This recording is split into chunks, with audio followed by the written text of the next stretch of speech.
Recordemos, habíamos visto las reglas de Feynman para electrodinámica cuántica. Lo que vamos a hacer ahora es aplicar a el scattering de electrón muón. Tenemos electrón muón entrante y electrón muón saliente. Vamos a hacer este ejemplo porque tenemos un solo diagrama de segundo orden. Recordemos, tenemos dos vértices, estos dos de acá, con un fotón virtual y tenemos ya las orientaciones de los momentos. Ahora lo que vamos a hacer es seguir las reglas de Feynman paso a paso a ver si podemos obtener la amplitud, por más que nos queden términos de algunos coeficientes.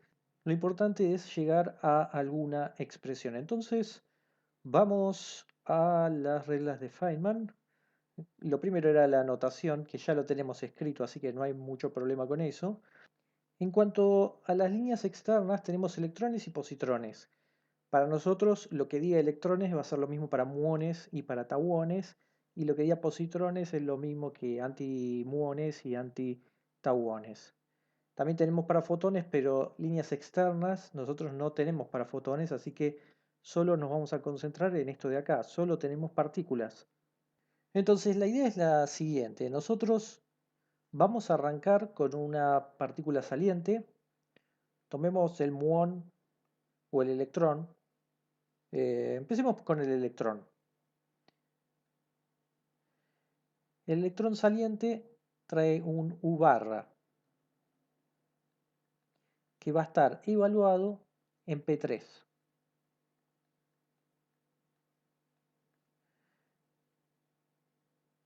Luego, vamos para atrás, llegamos a este vértice. Este vértice tiene que ver con la regla 3.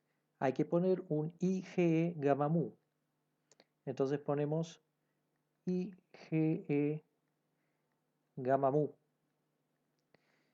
Y después seguimos hacia atrás y tenemos en P1 que con la regla anterior teníamos que es un U. Nada más que esta vez evaluado en P1. Es importante notar que no es por cualquier razón que hacemos ir de adelante o de atrás para adelante, o sea, desde el final hacia atrás. Eso tiene que ver con que nos quede un adjunto, una matriz y un vector columna, es decir, para que esta cuenta después tenga un sentido. Lo que va a venir ahora, en vez de ir por el otro, ahora viene el fotón intermedio. Teníamos los propagadores para líneas internas. Para fotones es menos IG mu nu sobre Q cuadrado. Entonces, vamos a ponerlo por acá. Todo esto pongámoslo entre paréntesis. Menos IG mu nu sobre Q cuadrado. Y ahora sí, vendría lo de acá arriba, que sería U adjunto, pero en P4. Después tendríamos de vuelta IG gamma mu. Y ahora vendría U en P2. Cerramos este paréntesis. Ahora tenemos que pasar a la regla 5, ya que las otras tenían que ver con líneas entrantes salientes, las del medio, los vértices. Ahora, por cada vértice teníamos que poner un 2pi cuarta y delta de Dirac con tres momentos correspondientes a las líneas que sean entrantes o salientes, y según eso también teníamos que ver qué signo poníamos, porque si sale del vértice tenía que ir con un menos. Por lo tanto, vamos a agregar delta cuarta, que vamos a poner una multiplicación, o sea, estamos siguiendo acá abajo, delta cuarta de, bueno, tomemos el vértice este de acá, donde tiene un P1 entrante y Q va para arriba, sale, y P3 sale, es decir, pongamos menos P3 menos Q. Y por supuesto déjenme ponerlo acá, porque también se agregaba un 2pi cuarta. Y lo mismo hay que hacer con el otro, con la diferencia que acá entra P2, pero también entra Q. Este es entrante. Y luego tenemos saliente P4. Y se agregaría otro más, que lo voy a poner acá. 2pi cuarta. El tema es que la regla 6 nos dice que hay que integrar sobre los momentos internos y se agrega un 2pi cuarta abajo.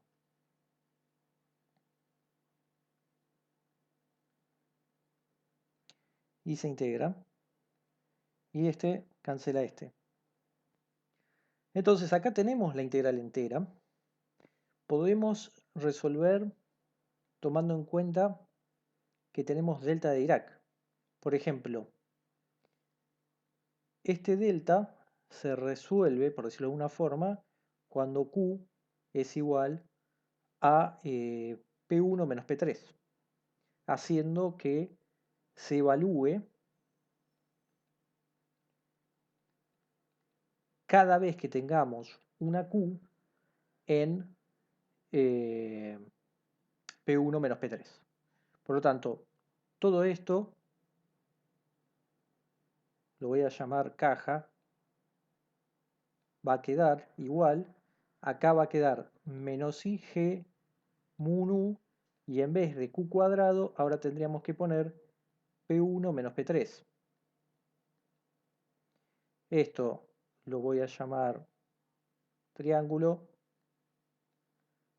Y después tenemos, este delta se fue, quedaría este delta, P2 más en Q, ahora sería P1 menos P3.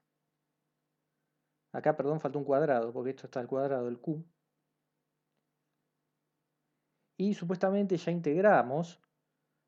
Lo que pasa es que no hay que olvidar la regla número 7, cancelar un delta con un 2pi cuarta. Es decir, y multiplicar por i.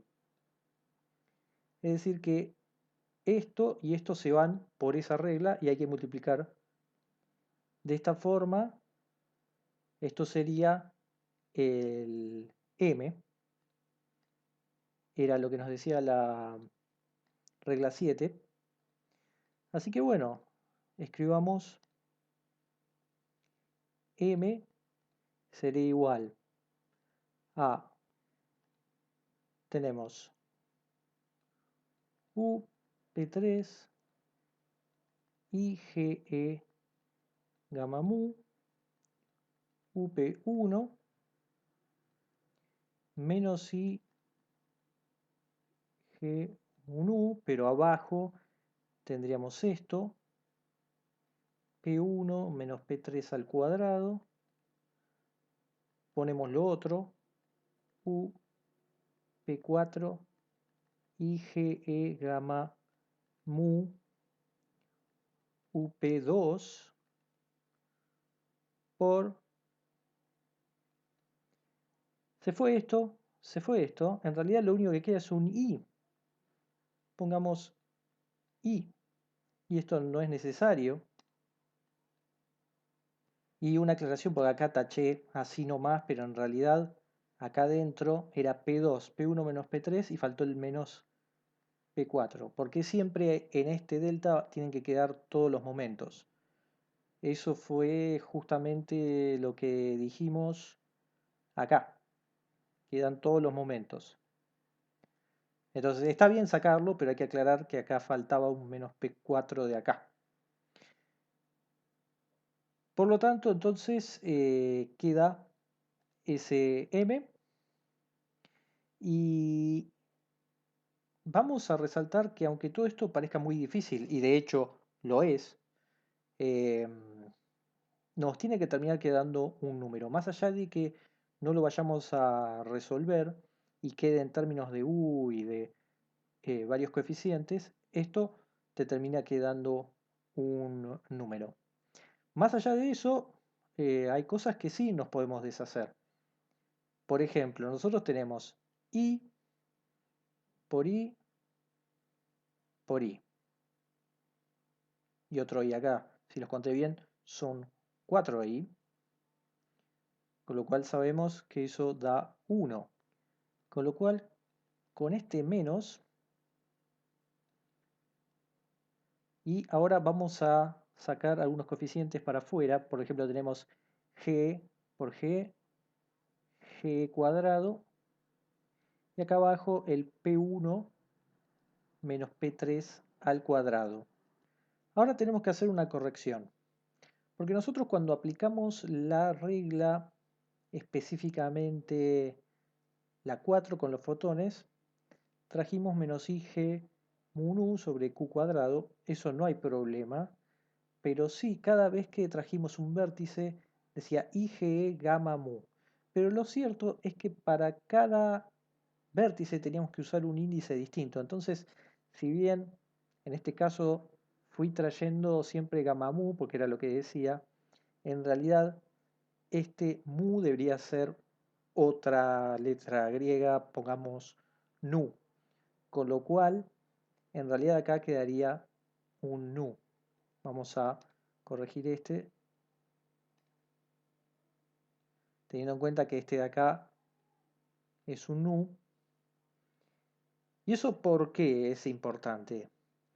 Porque nosotros tenemos G mu nu y recordemos que G mu nu lo que hacía, entre otras cosas, es bajar el índice. Es decir, que nosotros podemos asociar este G mu nu con este gamma nu para hacer lo que se llama la contracción del índice o contracción del tensor, como sea que lo llamen. La cuestión es que eso hace que acá tengamos gamma mu y esto se vaya. Con lo cual nos quedaría UP3, estos dos ya se fueron, quedaría un gamma mu, UP1, este se fue, este también, el menos también, esto también, pasamos directamente a esto, UP4, acá tendríamos un gamma mu, UP2, y cerramos y este i también ya se había ido, de modo que el m en realidad queda de esta otra forma.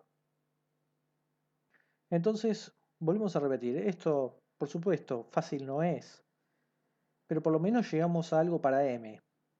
¿Qué tenemos acá en el fondo? Tenemos seguro 4 espinores, u adjunto en P3, u en P1, u adjunto en P4, u en P2, y después tenemos 8 matrices gamma, porque gamma mu puede ser 0, 1, 2, 3, lo mismo para este.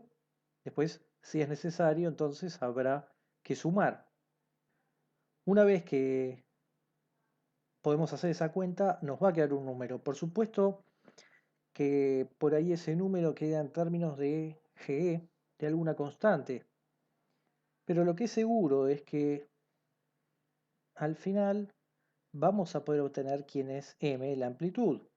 Por supuesto, después habrá que ver eh, qué condiciones nos impone esta situación, porque no debería ser lo mismo tener un electrón que un muón.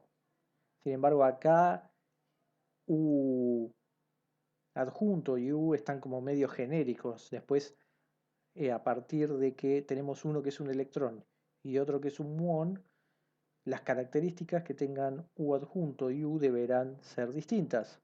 Pero lo importante de lo que vimos acá era ver cómo se siguen las reglas de Feynman para llegar a esta expresión. Eso fue lo único importante de esto. Por eso tomamos simplemente este diagrama y lo seguimos paso a paso con las reglas para llegar a esta expresión que tenemos acá.